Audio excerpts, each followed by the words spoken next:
Rich Slaton here for the University of Mixed Martial Arts with Mixed Martial Arts heavyweight destructor, the Warmaster Josh Barnett, who, by the way, once ate a full Cornish game hen in front of my frightened wife.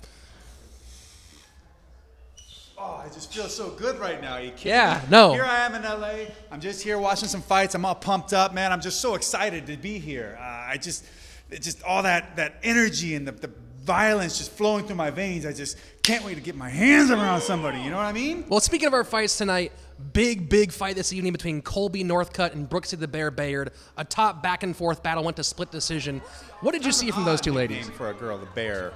But she's a badass, and she's certainly very tough in the ring. Fought through actually a couple deep arm bars. I don't know how serious she felt they were in terms of her as far as being finished, but it looked like there wasn't a lot of wiggle room on those. And perhaps if there's some more time left, Northcutt might have been able to finish it. Although it's my understanding with Northcutt being a karate fighter, karateka as you would have it, somewhat surprising that she would have a submission game. My personal opinion is if her wrestling was just a little bit better in terms of understanding how to get that takedown and control those hips, I think she would have won that fight. Although no disrespect to Brooksy, I just think that they at this point are have them fight 10 times. They could probably split, half a dozen between them.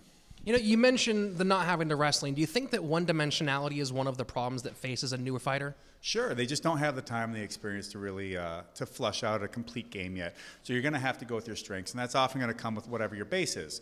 But I always feel that wrestling is the best base to have. But then again, I watched a later fighter tonight where it seemed that wrestling was more of an aspect of their game plan, but yet the striking wasn't there. You can't have a 0 in one direction unless you've got like a 10 in the other. Unless you're a master of one, it's going to be really tough to execute a really successful game plan.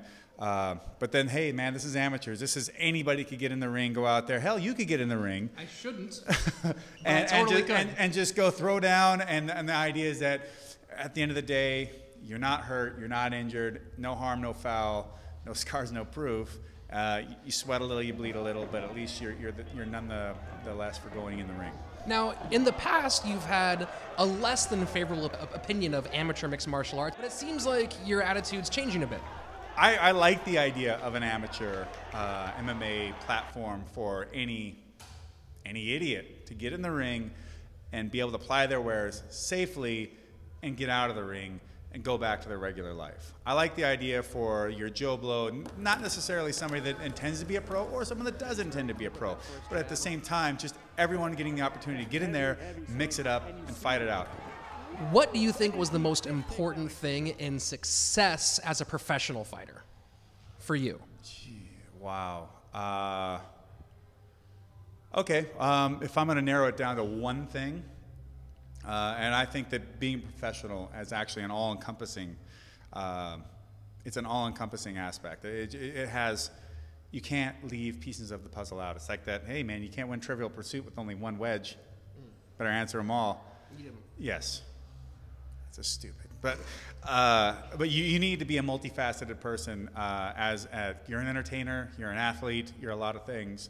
You need to be able to bring all those out because people don't show up to watch you fight alone. I mean, they do, but they want to get their money's worth. They pay their ticket price. They want to be entertained.